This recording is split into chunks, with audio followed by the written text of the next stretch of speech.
Operation सिंदूर मार्फत भारताने पाकड्यांना धडा शिकवला. मात्र या ऑपरेशनमध्ये ज्या तळांना लक्ष्य केलं गेलं तीच ठिकाणं का निवडली गेली, त्याने पाकिस्तानचं काय नुकसान झालंय जाणून घेऊया आजच्या व्हिडिओमधून.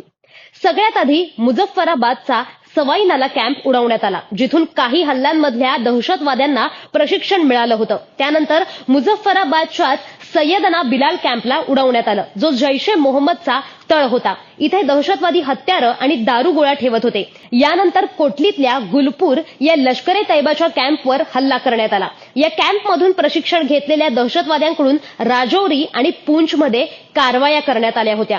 त्यानंतर चौथा कॅम्प होता भिंबरमधला बर्नाला कॅम्प. इथे दहशतवाद्यांना हत्यारं आणि आयडीचं प्रशिक्षण दिलं जात होतं. यानंतर कोटलीतल्या अब्बास कॅम्पवर हल्ला चढवण्यात आला. 15 दहशतवाद्यांना प्रशिक्षण देण्याची या कॅम्पची क्षमता होती. यानंतर पाकिस्तानच्या हद्दीतील कॅम्प टार्गेट करण्यात आले होते. सियालकोटमधला सर्जल कॅम्प आणि मेहमुला जाया कॅम्पवर हल्ला चढवण्यात आला. हा हिजबुल मुजाहिद्दीनचा कॅम्प होता. कठवा जम्मूमध्ये दहशत पसरवण्यासाठीचं हे केंद्र होतं. पठाणकोट एअरबेसवर झालेला हल्ला सुद्धा याच कॅम्पमध्ये आखण्यात आला होता.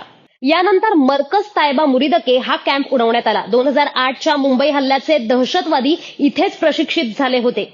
अजमल कसाब आणि डेव्हिड हेडलीलाही इथेच प्रशिक्षण दिलं गेलं होतं. मरकज सुभानअल्ला भागलपूर इथला हा तळ उडवण्यात आला आणि जैश ए मोहम्मदचं हे मुख्यालय होतं. इथे रिक्रुटमेंटचं प्रशिक्षण दिलं जात होतं. दहशतवाद्यांचे महत्वाचे नेते सुद्धा इथे येत होते.